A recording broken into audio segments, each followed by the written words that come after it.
Selamat malam semuanya.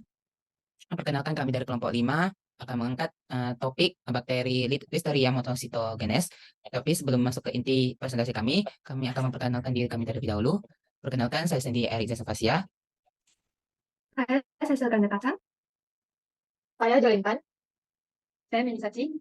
Saya Panitia. Oke, setelah kami memperkenalkan diri, tanpa basa-basi langsung masuk ke inti.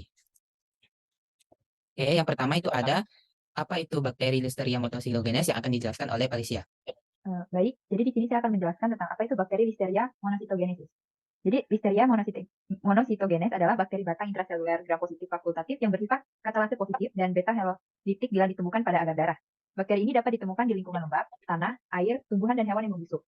Bakteri ini biasa dikeluarkan ketika makanan dipanen, diproses, disiapkan, dikemas, diangkut, atau disimpan di lingkungan yang terkontaminasi Listeria monocytogenes. Baik, sebagai bakteri yang tidak membentuk spora, Listeria monocytogenes dapat bertahan hidup dan bahkan tumbuh di pendinginan dan tindakan pengawetan makanan. Bakteri ini juga dapat membentuk biofilm, yaitu terbentuknya lapisan lendir pada permukaan makanan. Listeria monocytogenes memiliki peptidoglikan yang tebal dengan struktur rumit. Lapisan peptidoglikan ini berfungsi untuk mempertahankan warna ungu pada pewarnaan gram, dan bakteri gram positif dapat bertahan lama jika mendapatkan gangguan fisik. Bakteri Listeria monocytogenes berbatang pendek, berbentuk tunggal yang tersusun paralel, membentuk rantai pendek atau seperti huruf V, dilengkapi adanya flagel yang membuat bakteri tersebut mudah berpindah tempat. Listeria monocytogenes memiliki diameter sel berukuran 0,4 sampai 0,5 mikrometer dan panjang 0,5 sampai 2,0 mikrometer. Baik, Listeria monocytogenes dapat menyebabkan timbulnya penyakit yang disebut dengan listeriosis atau septicemia dan meningitis dengan tingkat mortalitas yang tinggi terutama pada kelompok beresiko tinggi seperti orang lanjut usia, wanita hamil, bayi baru lahir, dan orang yang sistem imunnya lemah. Jika orang tersebut mengonsumsi makanan yang terkontaminasi oleh bakteri ini, gejala yang ditimbulkan jika terkena bakteri Listeria monocytogenes adalah nyeri pada otot, demam yang disertai mual atau diare, dan gejala yang ditimbulkan ketika telah terinfeksi bakteri ini adalah sakit kepala yang disertai kaku pada leher, merasa bingung, hilangnya keseimbangan tubuh, dan bisa menyebabkan kejang. Kemudian, untuk wanita hamil yang terinfeksi bakteri ini, gejala yang timbul adalah gejala seperti flu ringan. Namun, terinfeksi selama masa kehamilan dapat menyebabkan keguguran, infeksi pada bayi yang baru lahir, atau bayi lahir mati. Untuk bayi, gejala yang ditimbulkan jika terinfeksi virus ini adalah lekas merah, demam, dan tidak mau makan. Baik, presentasi saya kembalikan kepada moderator. Oke, baik. Jadi saya akan menjelaskan bagian epidemiologi dari Listeria monocytogenes ini. Nah, kasus yang disebabkan listeriosis ini diperkirakan sudah mempunyai kejadian di seluruh dunia berkisar antara 0,1 sampai 1,1 kasus per 105 populasi. Infeksinya itu biasanya terjadi pada 47% pasien yang terinfeksi dengan rata-rata tingkat kematian sebesar 36%. Nah, mungkin di Indonesia ini Listeria monocytogenes ini masih belum terlalu umum atau bisa dikategorikan jarang, tetapi di Amerika Utara dan Eropa Barat, Listeria monocytogenes ini menempati urutan ketiga atau keempat penyebab meningitis bakterial yang paling umum di kedua negara tersebut.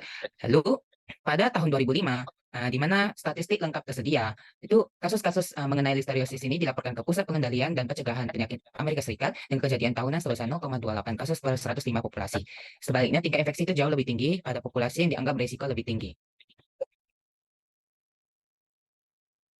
Nah, telah dilakukan isolat dan tidak melaporkan adanya prevalensi Listeria monocytogenes ini. Tetapi dua penelitian tersebut memiliki masalah metodologi dan mengumpulkan sampel dari sumber lingkungan dan hasilnya masih tidak jelas. Namun dari 47 penelitian yang disertakan, 3 penelitian itu melaporkan adanya prevalensi Listeria monocytogenes ini pada hewan, manusia, atau makanan secara bersamaan. Berikut adalah gambarnya. Lalu lanjut. Dari penelitian tersebut, ternyata terdapat prevalensi Listeria monocytogenes yang dikumpulkan pada manusia yaitu sebesar 10%, berkisar antara 0 sampai 28%. Terdapat heterogenitas yang signifikan di antara 11 penelitian. Berikut adalah grafiknya yang bisa dilihat di PPT saya ini. Lanjut. Pada hewan, terdapat 9 penelitian yang dimana juga terdapat prevalensi Listeria monocytogenes ini yang diselidiki pada hewan. Prevalensi gabungan Listeria monocytogenes ini diperkirakan sebesar 7%, berkisar antara 1 sampai 18%. Juga terdapat heterogenitas yang signifikan. Berikut ada grafiknya. Lanjut. Kami menemukan 32 artikel yang meneliti prevalensi Listeria monocytogenes dalam sampel makanan ternyata diperkirakan sebesar 4% hingga 50%. Dan berdasarkan statistik Q dan heterogenitas indeks I2 signifikan, terdapat bukti bias publikasi yang kuat dari plot colong artikel yang disertakan pada gambar ini, yang bisa dilihat. Dan sudah dikonfirmasi langsung oleh analisis korelasi peringkat baik, namun masih menunjukkan bias publikasi yang signifikan. Dan ini perbandingan grafik antara manusia, hewan, dan makanan. Oke, selanjutnya patogenesis akan dilanjutkan oleh teman saya, Cecil. Saya akan menjelaskan tentang patogenesis. Jadi Listeria monocytogenes adalah bakteri gram positif yang dapat menyebabkan infeksi parah pada manusia dan sebagian besar spesies hewan. Bakteri ini merupakan patogen intraseluler yang menyerang makrofag atau salah satu jenis sel darah putih dan berbagai jaringan terinfeksi, kemudian melakukan polimerasi. Ketika seseorang mengonsumsi makanan yang tercemar, bakteri ini akan masuk ke saluran pencernaan. Kemudian bakteri akan masuk ke aliran darah dan menyebar ke jaringan hati, limpa, hingga ke jaringan plasenta pada ibu hamil. Distribusi dan perpindahan bakteri ini difasilitasi oleh makrofag. Bakteri ini masuk ke dalam sel dengan bantuan protein dan menyebabkan fagositosis dalam sel. Sedalam fagoisosom, yaitu badan sitoplasma yang terbentuk dari perpaduan fagosom dan lisosom. Kadar pH fagoisosom yang rendah memicu produksi Listeriosin-O yang bekerja melisiskan membran fagoisosom, sehingga bakteri Listeria monocytogenes terbebas ke dalam sitoplasma. Selanjutnya, mikroorganisme akan berproliferasi memperbanyak diri. Protein permukaan ACTA yang dimiliki bakteri ini bertugas menginduksi sel melakukan polimerasi aktin yang digunakan untuk menginvasi membran sel. Selanjutnya adalah transmisi atau penyebaran bakterinya. Listeria monocytogenes umumnya disebabkan karena konsumsi bahan makanan yang tercemar. Namun, ada beberapa kasus tertentu yang transmisinya terjadi karena kontak langsung dengan manusia ataupun hewan yang terinfeksi.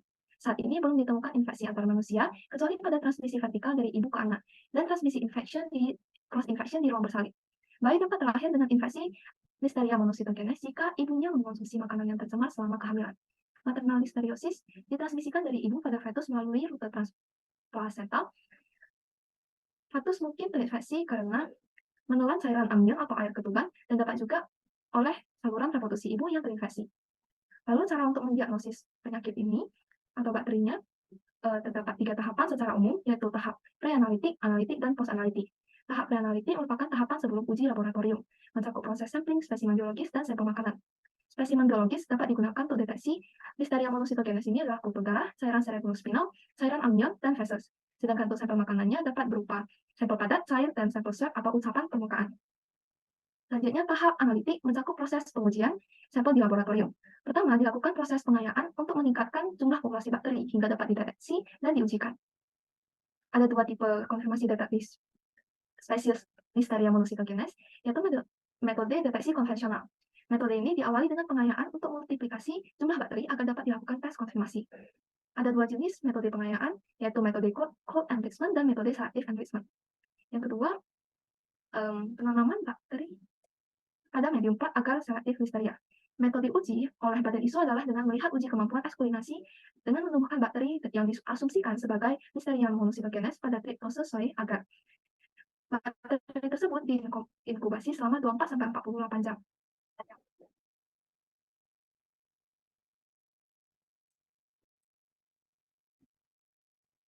Selanjutnya, metode deteksi cepat.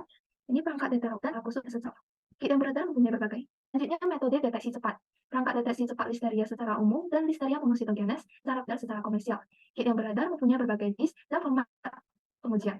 Antara lain kolorimetri, probe DNA, enzim immunosorbay (ELISA), ada IMS, FISH, serta PCR, dan juga metode flow cytometry identifikasi dengan cahaya fluorescens. Sekarang saya akan menjelaskan tentang pengolahan bakteri. Pengolahan bakteri adalah salah satu metode penting dalam penelitian mikrobiologi dan laboratorium medis untuk mengidentifikasi, menghitung, dan mengisolasikan bakteri dari berbagai sampel. Ada beberapa teknik pengolahan bakteri yang umum digunakan. Berikut beberapa metode umum untuk pengolahan bakteri. Pertama, ada penanaman pada media padat atau agar petri. Pada metode penanaman pada agar, jika sedikit saja sel diletakkan dalam medium agar, maka tiap sel akan tumbuh menjadi koloni yang terpisah. Dalam bakteri, bakteri akan tumbuh membentuk koloni yang dapat dihitung atau diidentifikasi secara morfologi.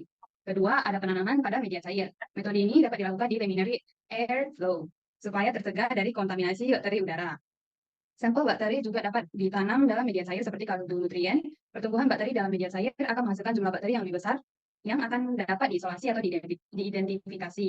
Ketiga, ada penyaringan. Filtrasi digunakan untuk memisahkan dispersi berdasarkan ukuran partikel dan memisahkan bakteri dari cairan atau suspensi. Pada metode filtrasi membran, koloni bakteri yang terperangkap pada membran dapat dihitung dan digunakan untuk menentukan kepadatan bakteri pada sampel air. Keempat, ada pewarnaan. Pewarnaan sel bakteri dapat dilakukan dengan menggunakan zat warna khusus dari bahan kimia yang mampu mewarnai dinding sel dan bagian-bagiannya. Ada metode pewarnaan seperti pewarnaan gram yang digunakan untuk mengidentifikasi jenis bakteri berdasarkan sifat-sifat dinding selnya dan dibedakan menjadi gram positif dan gram negatif. Selain beberapa metode umum untuk penerahan bakteri di atas, masih ada banyak metode umum lainnya untuk penerahan bakteri. Setiap metode penerahan bakteri memiliki kelebihan dan kelemahan tertentu tergantung pada tujuan penelitian yang dilakukan. Selanjutnya akan diteruskan oleh teman saya, Jolin.